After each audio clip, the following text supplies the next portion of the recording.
Alrighty then. Hello everybody and welcome to my channel. My name is Margaret Pinard and you're on Booktube. Welcome, welcome. It is going to be Sunday. I'm going to be in Yosemite, so you for once are getting a pre-recorded stream and it's going to be a triple tag video. So, your host, Margaret. I'm a historical fiction and fantasy author and an eclectic reader. We've got a little guest star over there, but he probably won't move. We'll see. And today's video is going to be for 3 different tags. The Reading Tics tag, the Booktube bio tag, and the Books and Art tag. So, you know, I like to combine them when I can to do my once a month tag video compilations. And so that's what we're going to do today. And apologies for any construction noise that you hear. This is my apartment. That's what's going on. This is the only time I have to do this.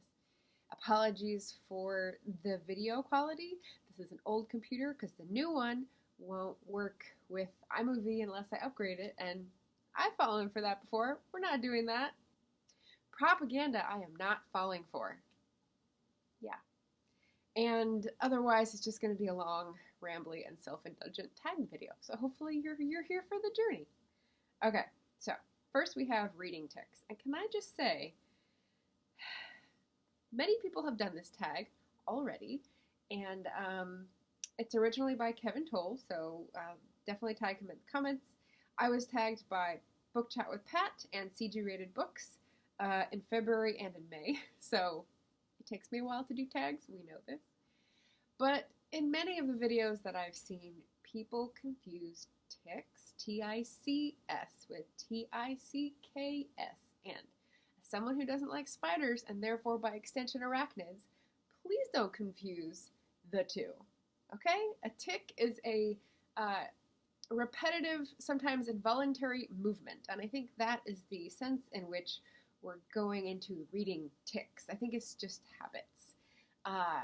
But yeah, so please don't make that pop up in my search in the future. Thank you. Thanks for that. First prompt. Do you only read at a specific time of day? No. I read most any time I can. Number 2, do you prefer to read in your work everyday clothes, or are you partial to reading in PJs or comfy clothes? Same. I guess I prefer to read in comfy clothes, but I will not change into play clothes in order to read. Number 3, what is your favorite reading spot? Couch, chair, bed, outdoors, somewhere else. So you can see most of my living space here, and I would say the couch over here with this little bitty buddy over here is pretty good.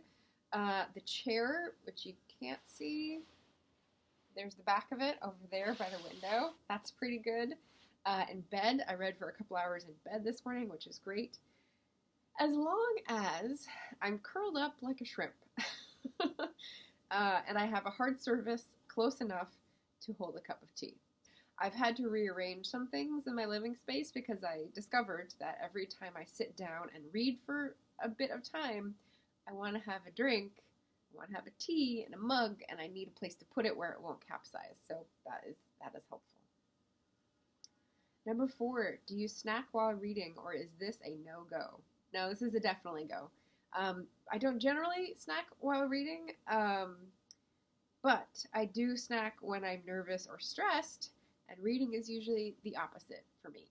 Sometimes reading is my escape from being nervous and stressed, so that banishes the impulse to snack. So there you go. Number 5, do you or have you ever peeked at the end of a book, or do you avoid spoilers at all costs? I don't think I've ever looked at the end of a book, but I just learned a couple months ago that my mom does. Cannot be held responsible for another's actions. That's all I'll say. She does it to make sure there's a happy ending, but yeah, I wouldn't want a spoiler. But I don't avoid spoilers at all costs, because what are you going to do? This is not a way to live your life. Number 6, do you prefer first-person or third-person narratives, or do you care? Well, if the first person is likable or admirable or funny, I do like a first person. Otherwise, third person is more conventional, I would say, what I'm used to. But I don't really track those in my mind. If I really read a book closely, I might be able to remember a year later if it was first person or third person, but generally that's not one of the things that sticks. So, number 7, do you read dedications, author's notes, acknowledgments, or do you skip those? Introductions. Not anymore, because for classics they spoil stuff. Introductions by people I know and like, yes. Prefaces, generally not. Prologues, yes, it's part of the story. Dedications, yes, they barely have to be read. They're usually short. Acknowledgments, if it's in front, no, because it can contain spoilers. But if it's at the back, yes. And chapter quotations, yes, but they almost never yield enjoyment. I am not a fan of chapter quotations. And if that bursts anyone's balloon, sorry, they just slow me down. And I like to turn those pages. But yes, I definitely read author's notes.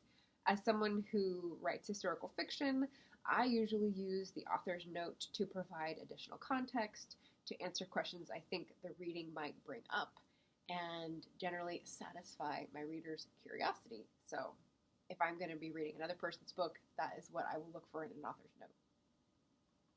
Number 8, do you have a favorite reading beverage? Why, of course, it's tea. If you didn't know that, you haven't been here long. But yeah, black tea is the usual, but I also enjoy herbal teas, green teas, jasmine, smoked, like all sorts of different teas.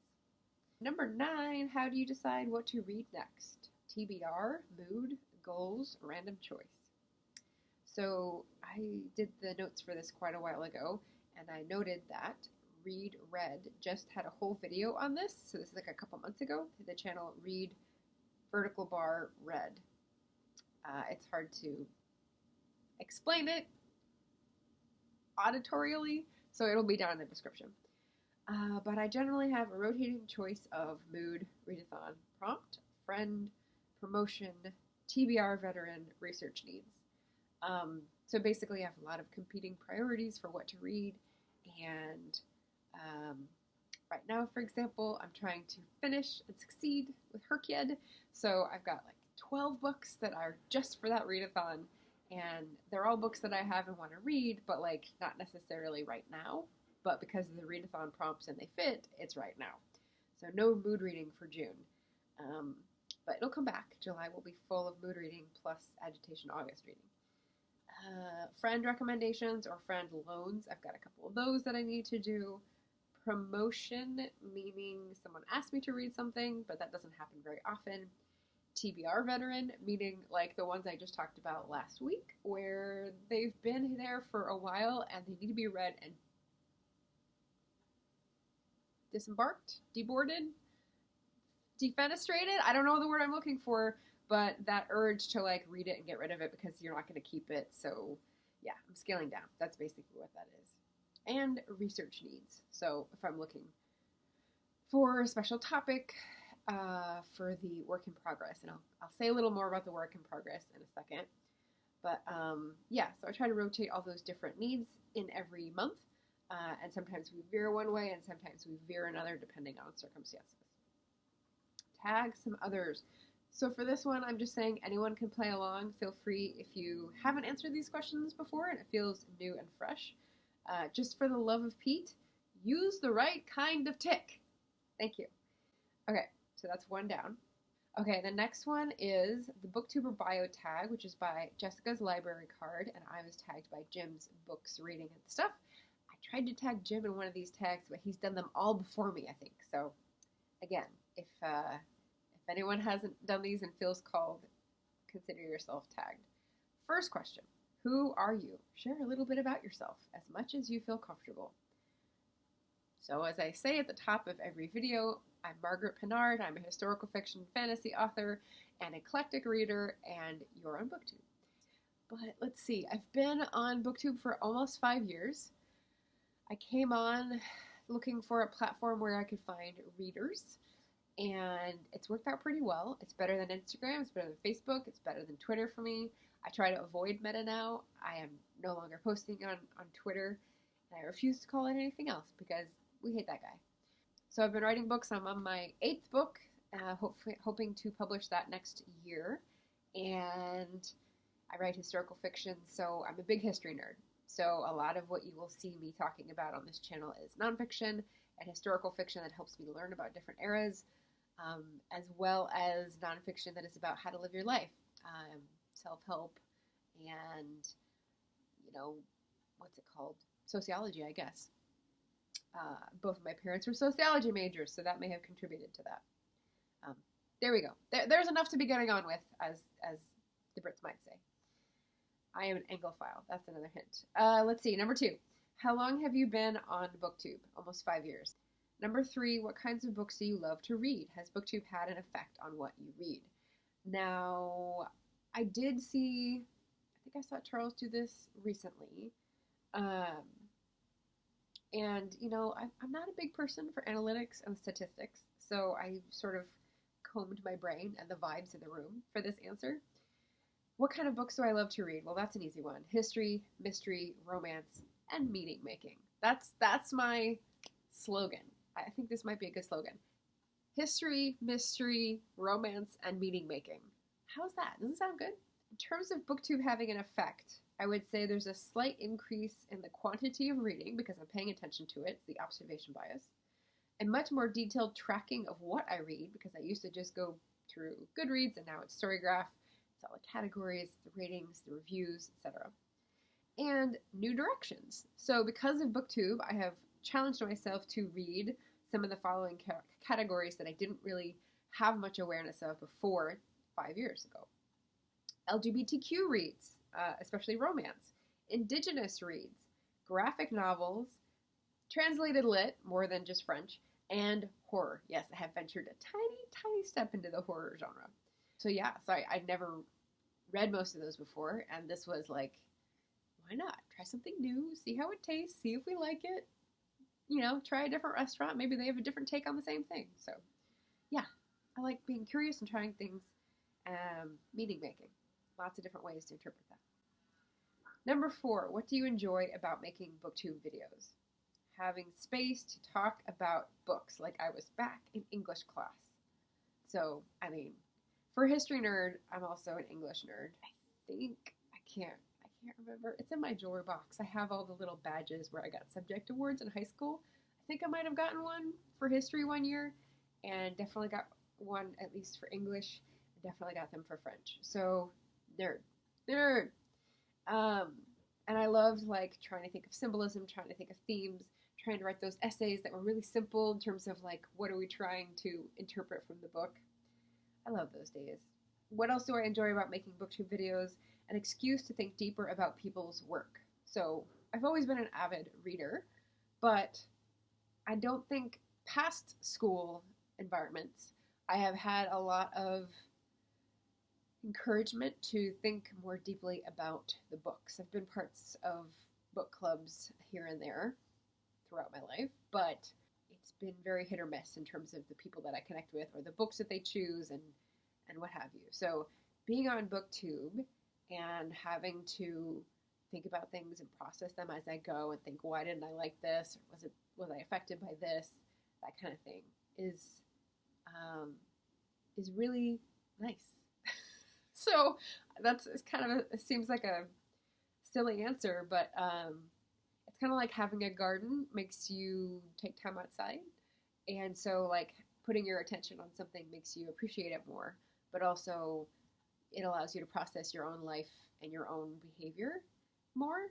So I don't know. Let me know if that resonates or makes sense to anyone else. Number 5, what do you not enjoy about making Booktube videos? How about analytics? Can I get a hell yeah? Analytics drive me crazy because, like any statistic, you can look at one part of a graph and go, oh, conclusion A. And you can look at another part of the same damn graph and say, oh, conclusion B. And they're both true. And that really frustrates me because it makes some people want to meditate on the nature of truth. And for me, it just makes me very frustrated about how am I supposed to make changes and improvements if I can't decide on what direction we're going. I don't know. So that's super annoying. Question number 6, what videos on your channel are you the most proud of? Okay, so this is in some ways a hard one to answer, and in some ways very easy. I put the most work into my AWC presentations. So if you look at my channel and search for AuthorTube Writing Conference, especially the last one, I think they're funny and they're also imparting information as an author. And so I think they're pretty useful for people. Yeah, and the editing was hard work, so proud of that. Also, speaking of editing, there's a playlist for 2023's Camp Nano in April, and they're all vertical format. They're all shorts, and I challenged myself to do a short vlog for every day of Camp Nano with my word count and, completing it, and that got me through that month, and that got me through another draft, which was great. And I learned a little bit more about the skills of editing and TikTok and whatever. So I'm pretty proud of those. It was really fun. And they have fun music, so that's cool too. Question number 7. Is there anything you wish was different about Booktube? And yeah, I definitely have a wish list here. I wish it came with a transporter with 0 environmental impact so I could easily see my internet friends. Like, what is this nonsense about having to go thousands of miles to see people behind the screen? Like, come on. If you want to be useful, billionaires, think of a way to, transport people with 0 environmental impact. I mean, this is pretty good. This is why I love Booktubes, because I can connect with people. Yeah, there's internet and there's energy costs, but it's a lot less than having to fly all over the place. Number 8, name 3 books that you have reviewed on your channel that you feel represent who you are as a reader. Okay, so I think I also went back to Jessica's answers to this, and she's Lady Lovestead Reads, and she had only been on Booktube for 1 year, so she hadn't reviewed the books that she thought might be totally encapsulating her personality, and I was like, whoa, not so much pressure, please. So I have some books that I have standalone reviews for, and that is much fewer than the ones that I've reviewed over the years, so this helped me narrow it down. Women of the Copper Country, historical fiction by Mary Doria Russell, and it's set in 1912, I think, in Michigan. Not a common setting for novels, but it's set in a place where there's, I think it's copper mines or some kind of mining, and it's a labor dispute, and it's this community that's at war with itself, and there's classism and industrial spy action and heartbreak, and just activism at its full bent, and the heartbreak of that. So that was super, super good. Highly recommend. Gathering Moss, Robin Wall Kimmerer, and this is a nonfiction book that is about someone who is a what's the word for that? Someone who studies moss. She's a biologist, and obviously everyone knows about her later work, but this was the first book that I read before Braiding Sweetgrass, and Gathering Moss, which has a similar title, which I love. Small volume.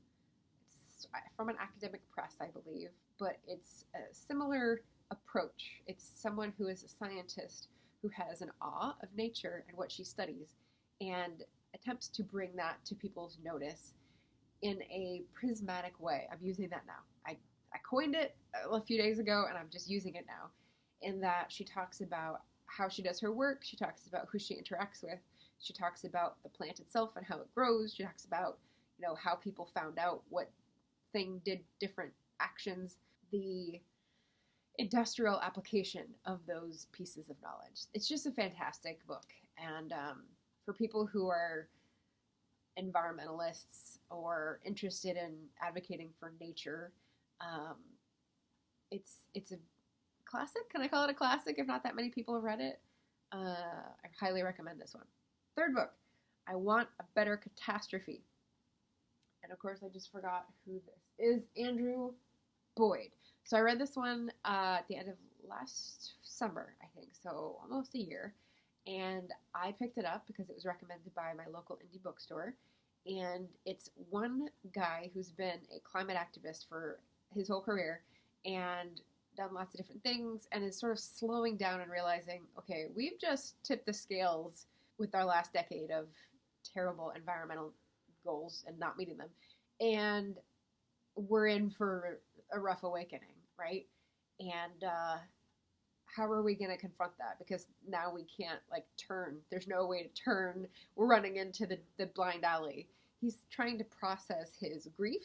And this is the book that made me want to start the TRC sessions. So number one, I'm co-hosting Climathon, so I'm constantly reading books about climate and climate action.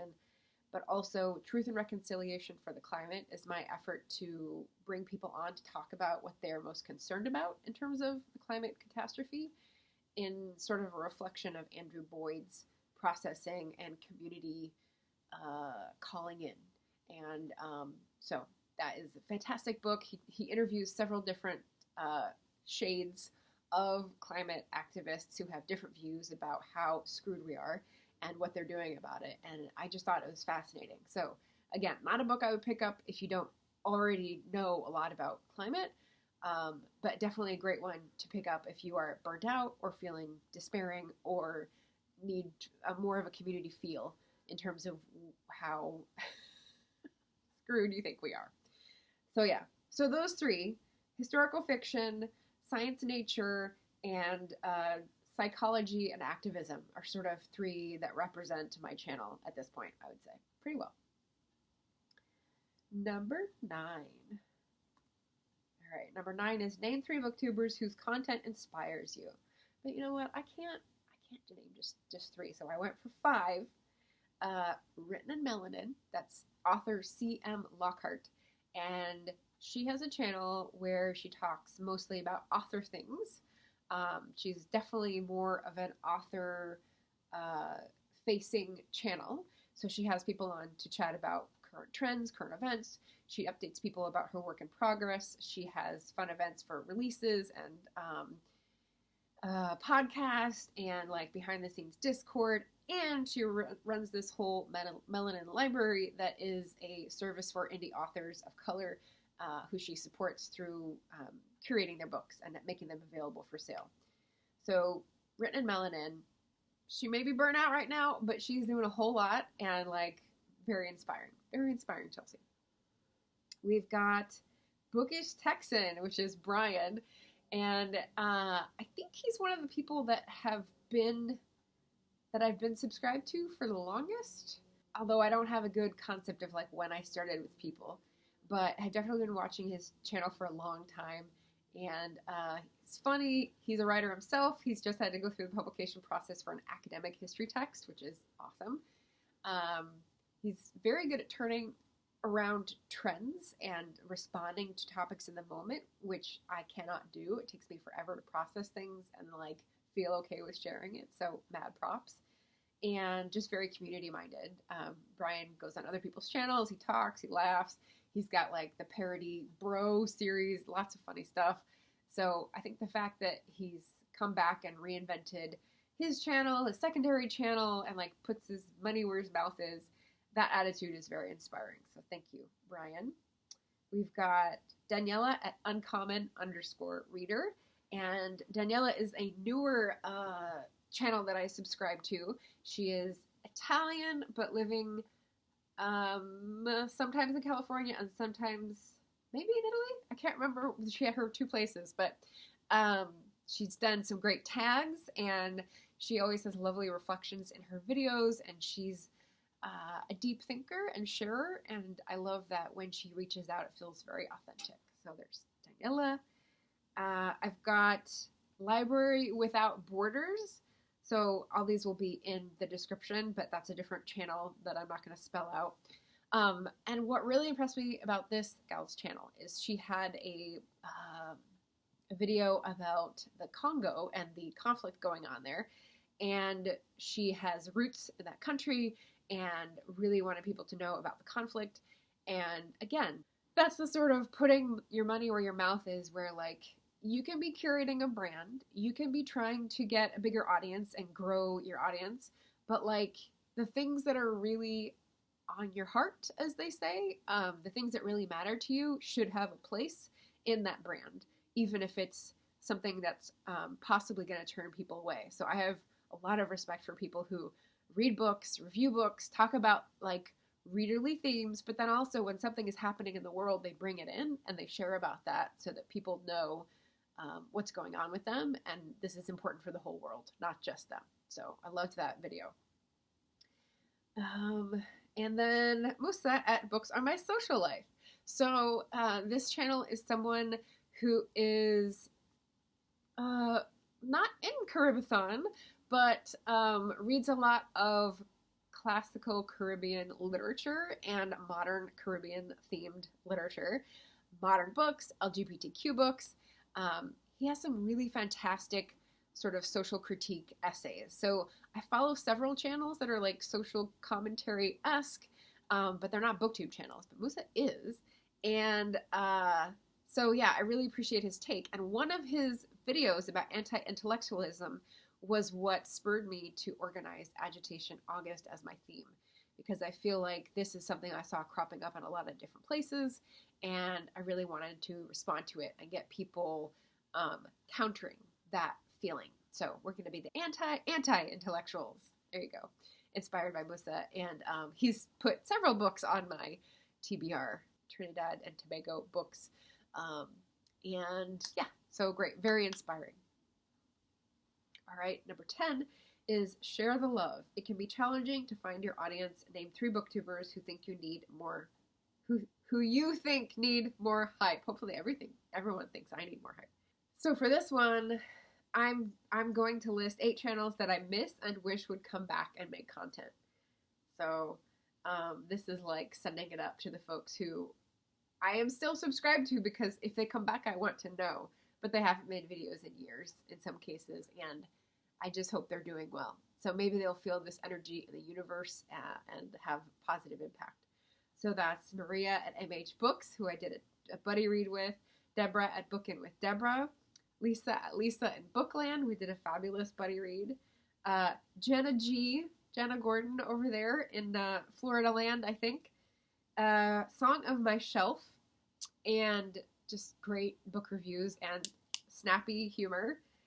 Amrita by the Book. I really miss Amrita. She's overdoing other stuff on social media with film, but I want to talk books. Sarah at Sadie Reads Again, who's a Scottish booktuber, so I hope she's doing well. And Potato Brarian, that would be Amy, who joined several other of us for Lord of the Rings themed live streams, and I really miss that time. So I see her on Instagram every once in a while, but yeah, not on YouTube. So I think I didn't have a space to mention those channels, and I think when people drop off the social media sphere, it's easy to just forget about them. And I do every few months go through my subscriptions to see if there's some I newly subscribed to that didn't pan out, or if there's some old ones that haven't posted anything, and I try to cull. I still like over 700, but you know, I do what I can so that I don't get overwhelmed. And yeah, I miss those folks. So maybe you guys can share who you miss and who you want to come back, and you can tag them, and then maybe they'll feel extra special because someone on Booktube loves them. All right, so that's Booktube bio. And we have one final tag, ladies and gentlemen. That is going to be the books and art tag created by Daniela at Uncommon Reader. I was tagged by Daniela as well as Philip at A Poet Reads to Write. So we've got actual books for these. This is less feelings and vibes and more book recommendations or book highlights. So this is going to be good. I did have different notes for this. Let's see. So Margaret and art, let's just ground ourselves in that. Like, yeah, here's my little pretext to get people grounded in what kind of artist I am. I am a writer, I am an author, but I am not an artist. So, like music, because I don't have much talent for music, I'm ignorant of much in the visual arts. I don't know how to execute, I didn't have much of an arts education, and I don't know about lives of artists. Like, it's just not something that I keep up with. Especially the big hyped ones, with a few exceptions.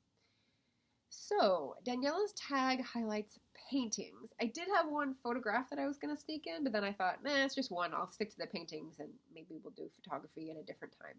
My favorite paintings span similar eras to the books that I'm interested in. So, late 18th century to early 20th century.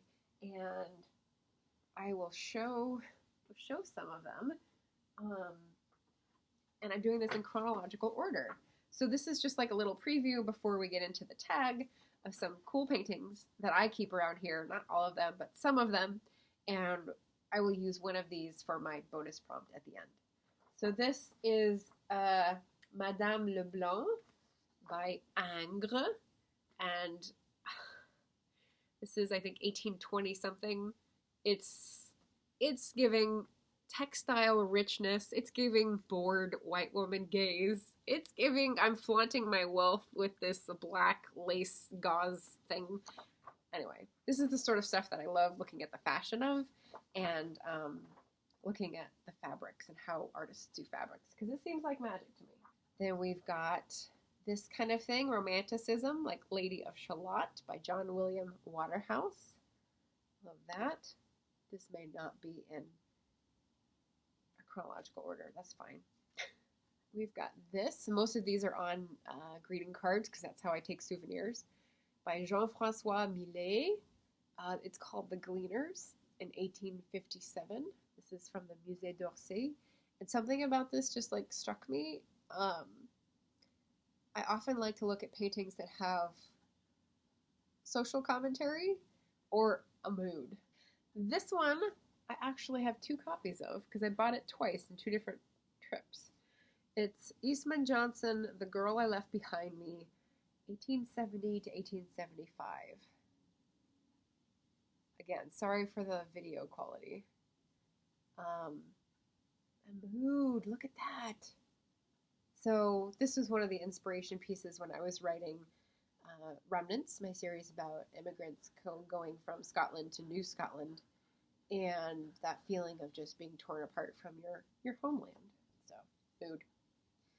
Then we've got this, which is from Nancy. This is Les Buveurs by Émile Friant, who's one of my favorite artists of realism. This is one of the eras that I really like. There's a little dog in that painting, but basically it's like the feeling that you're capturing a moment and looking in on someone's life. It's that real. We've got this one, another Émile Friant. This one is called Les Amoureux. And again, you're just intruding upon a moment and like, what do you think they're thinking? I love the expressions and the gestures. So that was pretty cool. We've got Henri Royer, and this is called Précoce. So precocious, exclamation point. This kid, kind of grungy looking, sitting by the river, probably skipping school. 1880s. And we've got, this is a Japanese one, and I'm not sure what it's called, but I really liked it at a Japanese museum called the Kume Museum in Tokyo. It's just another person with a fardel to bear coming down a path. We've got nature and the sky, just a mood. We've got an arts and crafts representation. This is from the Victoria and Albert Museum. It's by C.F.A. Voysey from 1895.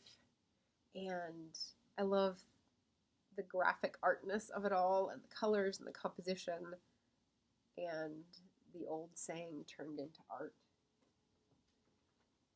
And then we've got another 1890s. This is, what's it called? Miss Van Buren. So again, we've got more textile details, the light shining on the lace, and a contemplative, baleful, I don't know, what would you call that gaze? I just really like that. So that's a cool one. 2 more. I used to really love anything from Maxfield Parrish because of the way he does clouds. So this is Morning Spring, and just the light on the clouds is really cool there. Something tells me that that's like, Philip would like that too. I don't know, I like Maxfield Parrish. And then also Alphonse Mucha. So he's a Czech Art Nouveau, so like 1890s to 1910s. He did some nationalist paintings, but he also did a lot of commercial work that was like very stylized, very Moulin Rouge kind of vibe. So I went to the museum, and that's it. Okay, so we're back to the tag questions, but those are some of my favorites, and one of them will be my bonus prompt example. Okay, so the first prompt for Daniela's tag is the painting of Wanderer Above the Sea of Fog by Caspar David Friedrich. And what's funny is I recognize this painting because it was on my freshman year of college's ethics textbook. And I hated that class. So I remember that painting very well. A book that explores solitude. Ooh. And so Doreen de Griefe, A Ghost in the Throat, was my immediate thought of this. It's a book about a modern woman who's going through, I think, postpartum issues and mental health issues, and she's become obsessed with this like 17th century poem that mentions a real woman, and she's trying to do research on this woman and establish her sphere of influence, and she's obsessed. So that is not my obsession. Like, something that has that little of a trace in history is very hard to research, but she did it, and she transforms it into this like white whale quest, and it's a very interesting sitting in her mind in solitude. So definitely cool. Number 2, the painting is Cherubs by Raphael, and it was sort of ruined for me by all the stationery in the 90s that just copied it. A book with supernatural protagonists. Okay, well, obviously I've got a few, but the ones that came up first for me were Sherilyn Kenyon's books, which are really smutty reads that have gods and demons and, you know, that kind of thing. Greek mythology, and they come down to earth, and it's just a romance novel that's enhanced by supernatural powers. They're great. They're great reads. But also supernatural is We Are the Origin by C.M. Lockhart. So that is a supernatural in terms of there's gods from a different pantheon, and they have different ways of interacting with their humans in that world. I loved that system that was set up. So, yeah, check out We Are the Origin, and she's got a second book, and she might be working on the third, I think is the situation. We've got The Dark Mirror by Samantha Shannon, which I read a while ago. Was not able to connect with the author to come on the channel after all, but this is about, it's sort of like a future dystopia where there's aliens, but they're sort of compatible with humans, and she falls in love with one of them for the series arc. So it was very good, very action-packed. And then also supernatural, I think, would be something like this, a Margaret Rogerson, Sorcery of Thorns. I have not read this, but I have Margaret Rogerson's Fae Fantasy. So I think anything with Fae is going to be supernatural. I've read one other book of hers, and it was very good, very, I wouldn't say twee, but like, what's the word I would use? Not whimsical, not twee. I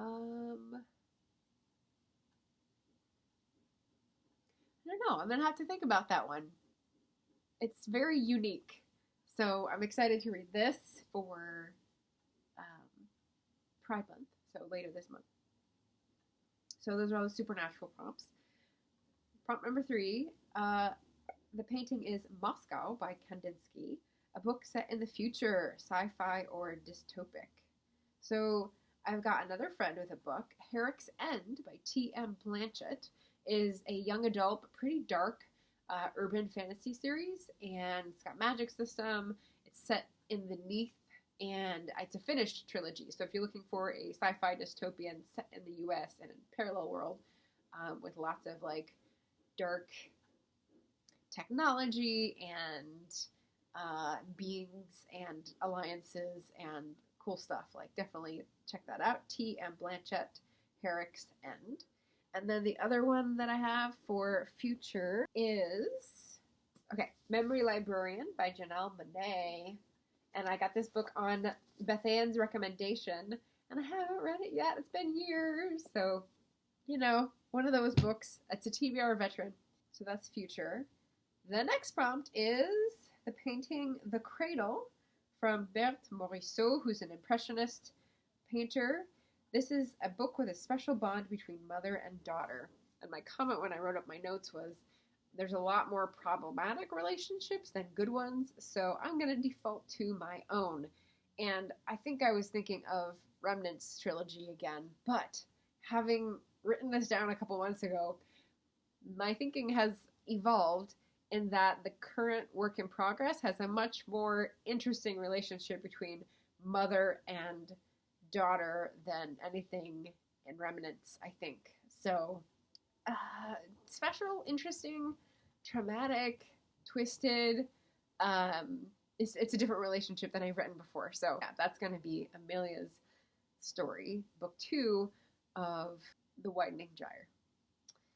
All right, so that's my little plug there. Prompt number 5. The painting is The Swing by Renoir, a book that reminds you of your childhood. Okay, it's packed away right now, but The Dream of the Stone by Christina Ascunis is one book that is a YA book that has to do with a girl losing her parents and being thrust into the world on her own and not knowing who to believe and having a brother torn apart as well, getting into a different dimension, like learning all these cool, like naturalistic kind of magics, and then realizing, you know, the world is good and evil, and, you know, I don't know. I just love that book, and I remember it so clearly. Obviously, I don't remember the plot completely anymore, but I remember it clearly because I wrote a book review for it for a local bookstore, and they let me have the book to review it, and that was a very special relationship as like a 11-year-old or 12-year-old or whatever I was. And number 6, painting American Gothic by Wood Grant, a book set in a rural area. So, again, my red books are packed, so I'm giving you TBR books and in-process books. This is one of the books I'm reading for Herkyed. It's Waiting for the Night Song by Julie Carrick-Dalton. And like Alice Henderson's books, this is mostly about the life of a field researcher, biologist, and she's sometimes in this small town in New Hampshire, but sometimes in the forest in New Hampshire, looking at which trees have been affected by a beetle. So, sound familiar, California and Colorado. But there's also like deep buried secrets from her childhood and one summer and all this kind of stuff. So, it's a dual timeline, and I will be finishing it pretty soon, but definitely happens out in the woods, which I guess I would consider rural. I don't have many rural books. I think I don't tend to. So that's the closest I could come. Prompt number 7, the painting is Self-Portrait of Artemisia Gentileschi, a book with a female protagonist ahead of her time, a pioneer. And, I mean, I'm not going for the spirit of this prompt, the pioneer thing. I'm going for a little tricky answer, which is a person ahead of her time. Deborah Harkness's All Souls trilogy. I read the first... Did I read the second book? Anyway, I didn't read the third book. I did watch 2 seasons of anyway, I'm getting a little muddled here.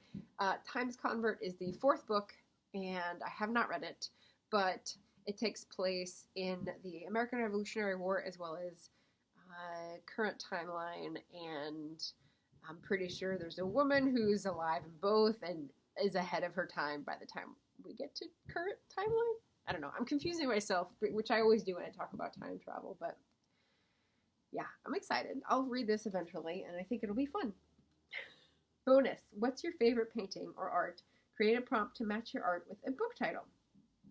So, my prompt is that I've always been fascinated by expressions in paintings and light on textiles, as I said. If you could be Mary Poppins and pop into a painting like she did into a sidewalk painting, which one would you pour yourself into? So I actually have a prompt for a painting, not a book. But my painting is, well, I don't know.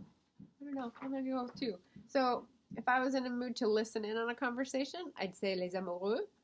Because, like, look at her expression. Look at her stance. This is what people mean when they say, like, you can't live your life online like Sandra Bullock in the net. You get a lot more information when you are in person. There's smells, I'm sure there's hormone release, there's space, there's stance and gestures and tiny, tiny muscle contractions. So there's that if I wanted to listen in, or there's this one if I just wanted to sit quietly with a friend and be there in that kind of mood, which is kind of what I'm feeling today.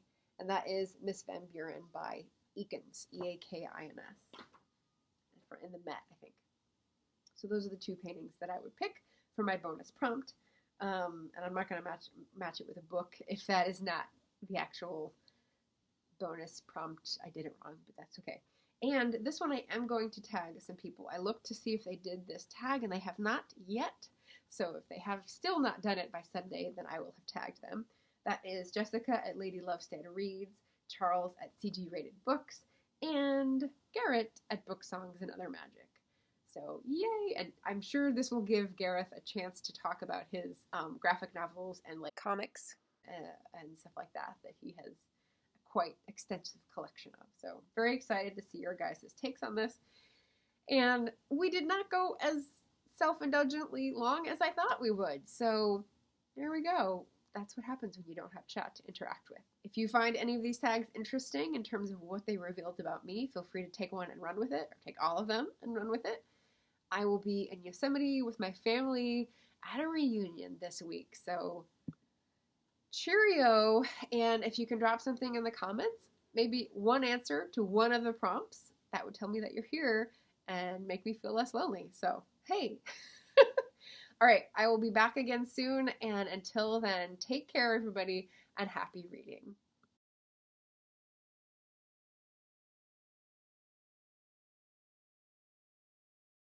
Propaganda I am not following for. I cannot account instructions. That's the sort of again, not 3, but 8. Why not? Why not? I miss, and I wish would come back. Actually, oh, okay.